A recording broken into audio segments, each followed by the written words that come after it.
বন্ধুরা আমি কিছুদিন ধরে প্রিন্সের সাথেই আছি। বন্ধুরা আমাকে অনেক সুন্দর লাগছে তাই না? প্রিন্স আমাকে তাড়াতাড়ি হেয়ার ড্রায়ার এনে দাও। এই নাও জিনি। প্রিন্স বলো তো আমাকে কেমন লাগছে? আরে তোমাকে তো অনেক সুন্দর লাগছে। যদি তোমার সাথে আমার মতো বয়ফ্রেন্ড থাকে তাহলে তোমাকে আরো সুন্দর লাগবে। এখন আমার উপর লাইন মারা বন্ধ করো, তাড়াতাড়ি বাইরে যাও। প্রিন্স আজকে তোমাকে অনেক হ্যান্ডসাম লাগছে। আরে জিনি তো আমাকে হ্যান্ডসাম মনে করেছে। আমাকে তাড়াতাড়ি জিনিকে প্রপোজ করে ফেলতে হবে। প্রিন্সের না জানি কি হয়েছে, প্রিন্স তো আমার সাথে কথাই বলে না। জিনি তোমার সাথে আমার ইম্পর্টেন্ট কথা আছে। কি তুমি কি আমাকে পছন্দ করো? আরে তুমি এটা কি বলছো? জিনি চলো আমরা একসাথে কিছু ছবি তুলি। বন্ধুরা এরপর আমি আর প্রিন্স মিলে অনেকগুলো ছবি তুললাম। বন্ধুরা আমি বুঝে গিয়েছি প্রিন্স আমাকে অনেক ভালোবাসে। তুমি আমার ছবিগুলো দিয়ে কি করবে? যখনই তোমার কথা মনে পড়বে দেখে নিব। বন্ধুরা তখনই প্রিয়া আমাদের দোকানে ফুল কিনতে আসলো। তখনই প্রিয়া প্রিন্সের সাথে ছবি তুললো। আরে প্রিন্স তো প্রিয়াকে ভালোবাসে।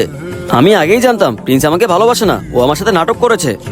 আরে জিনি তো এখানে নেই। জিনির ডায়েরিটা দেখি তো এটার মধ্যে কি আছে। আরে জিনি তো মিথ্যে বলছিল, জিনি তো আমাকে অনেক ভালোবাসে। মনে হয় জিনি আমাকে দেখে শরম পায়। এখন থেকে আমি শুধু জিনিকেই ভালোবাসবো।